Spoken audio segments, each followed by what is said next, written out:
Осетины отметили праздник Зиризуа. По традиции он проходит в первое воскресенье июля. В горах Куртатинского ущелья существует небольшое святилище, куда приходят помолиться жители ближайших селений Цмити и Кадат. В этом году все желающие также имели возможность собраться у святилища и вознести молитвы Всевышнему. Теперь из Владикавказа в Санкт-Петербург можно летать без пересадок. Прямой рейс появился буквально на днях. Инициатива принадлежит компании ЮТР совместно с аэропортом города Беслан. Как утверждают работники воздушной гавани, просьбы об установлении прямого рейса поступали к ним неоднократно. Самолеты Boeing, осуществляющие перевозку пассажиров, прошли полную проверку безопасности. Рейс будет осуществляться 2 раза в неделю. Стоимость билетов в эконом-классе варьируется от 7 до 13 тысяч рублей. Время полета составляет 3 часа 15 минут.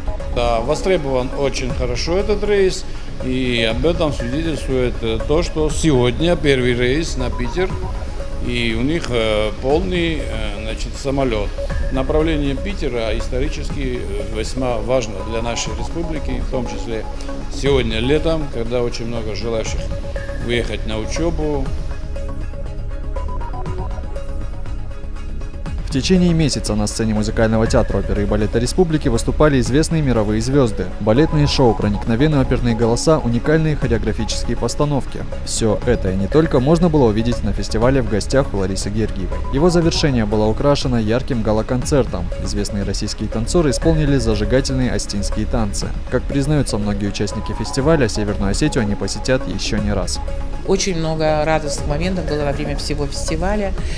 Он набирает обороты, его масштаб растет, он становится очень известным не только у нас в стране, но и за рубежом, о нем пишут, говорят.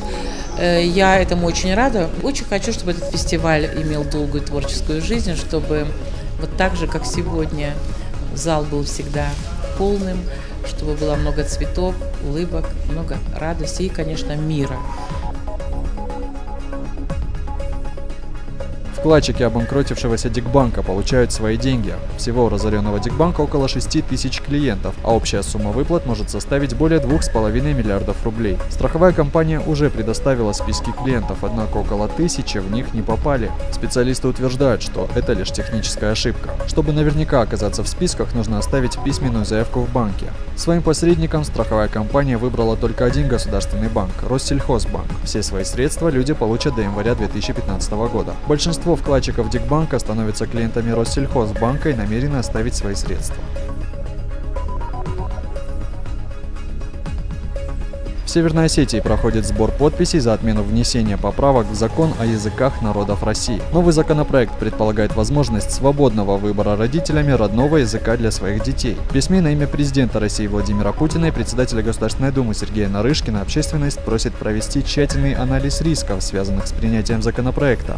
Подписать оба обращения можно в будние дни с 10 до 15 часов на кафедре ЮНЕСКО Североостинского государственного педагогического института по адресу улица Карла Маркса, 36. В электронном виде текст можно скачать со страницы Тамерлана Камболова в Фейсбуке. По мнению профессора Камболова, подобные изменения приведут к тому, что изучение родных языков в школах практически прекратится.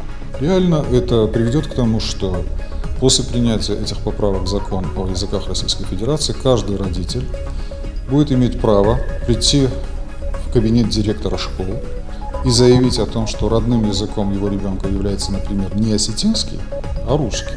Таким образом, дети, утратившие родной язык, естественно, утратят доступ к родной культуре, они не будут понимать ни на русском, ни на английском, ни на каком-то другом языке суть своей национальной культуры. Общежития вузов Северной Осетии прошли проверку. Союз студентов и молодежи вузов совместно с Молодой гвардией Единой России провели мониторинг всех студенческих общежитий республики. В течение 2 дней экспертная комиссия оценивала условия проживания по ряду критериев. Комнату для осмотра выбирали в случайном порядке. В общежитиях Горно-металлургического института и медакадемии недавно завершился капитальный ремонт. В ГГУ ремонтируется один из этажей. По словам коменданта, планируется реконструкция других. Капремонт завершается и в СОГУ. К новому учебному году открывается новое современное здание, в котором будут жить 350 студентов. Картина, в принципе, нам сейчас ясна. Можно сказать, что в целом, если подводить итоги, говорить в целом, то удовлетворительное состояние общежития, где-то лучше, где-то чуть похуже. Деревянные скамейки, литые поручни и яркие краски. На улице Владикавказа выезжает ретро-трамвай. Стилизованный вагон идет по привычному для жителей маршруту, вот только плату за проезд никто не берет. Удивленным горожанам тут же объясняют, здесь проходит акция телекоммуникационной компании Twingo. Кроме бесплатного проезда, любой желающий может получить консультацию специалиста и заполнить заявку для подключения к интернету. По словам жителей Владикавказа, времени на бесконечные звонки и вызов мастера не хватает, поэтому акция «Красная стрела» – отличная возможность провести интернет в собственный дом, не отрываясь от дел. Трамвай будет курсировать по городу до 1 августа. Трамвай будет курсировать по городу каждый понедельник и среду по разным маршрутам в разное время, преимущественно с обеда по вечер. Каждый 10-й, кто подключается именно в трамвае у наших консультантов, получает бесплатно Wi-Fi роутер. Каждый 5-й, кто подключается, опять же, у наших консультантов в трамвае, получает сувенирную продукцию от Twingo Telecom.